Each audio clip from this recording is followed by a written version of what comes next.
Before the week was Sunday to Saturday, before time was ruled by Rome, there was a calendar. Older, divine, forgotten. Because behind his release lies a deeper mystery. Who changed the days, who moved the Sabbath, and why did the world stop counting like the Hebrews did? Most of the world today follow a Sunday through Saturday work or school week. They do their grocery shopping and make their ancillary appointments Monday through Friday for a 2-day weekend free from binding arrangements. Add to this that, for the most part, either Saturday, the seventh day, or Sunday, the first day, of this perpetual cycling week is reserved for their traditional worship assemblies, be it church or synagogue.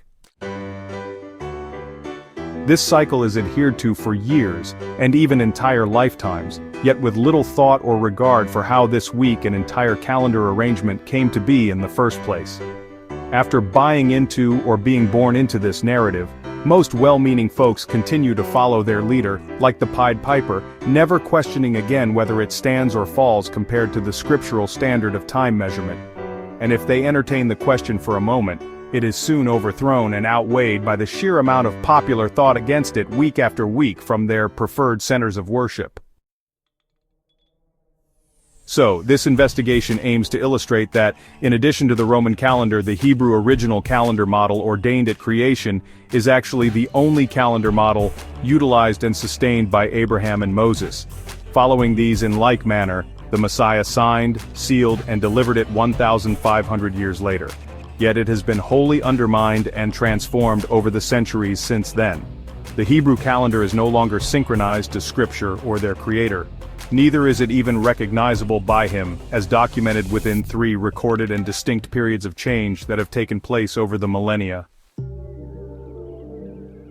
Add to this the other times the Hebrews went into bondage and lost the right to maintain their unique calendar worship schedule.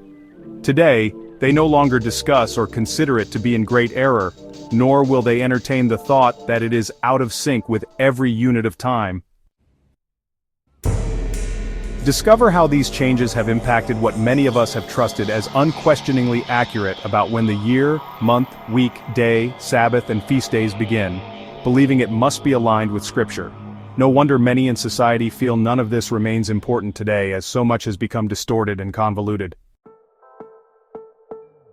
But the real shock may come as it is discovered that much more than the Sabbath was changed in the 4th century CE, among both Romans and Hebrews, Jews, even every unit of time, as prophesied in Daniel chapter 7 verse 25 in the King James Version, "And he shall speak great words against the Most High, and shall wear out the saints of the Most High, and think to change times and laws." So let's dive in to discover the actual truth of the original Creator's calendar as it is presented in its simple and unadulterated form. Join us as we investigate the Hebrew chronicles of time, a journey into ancient rhythms, divine appointments, and how today's worship cycle may be out of sync with the Creator's original design. This is not just about days, it's about truth, and the calendar that heaven still recognizes.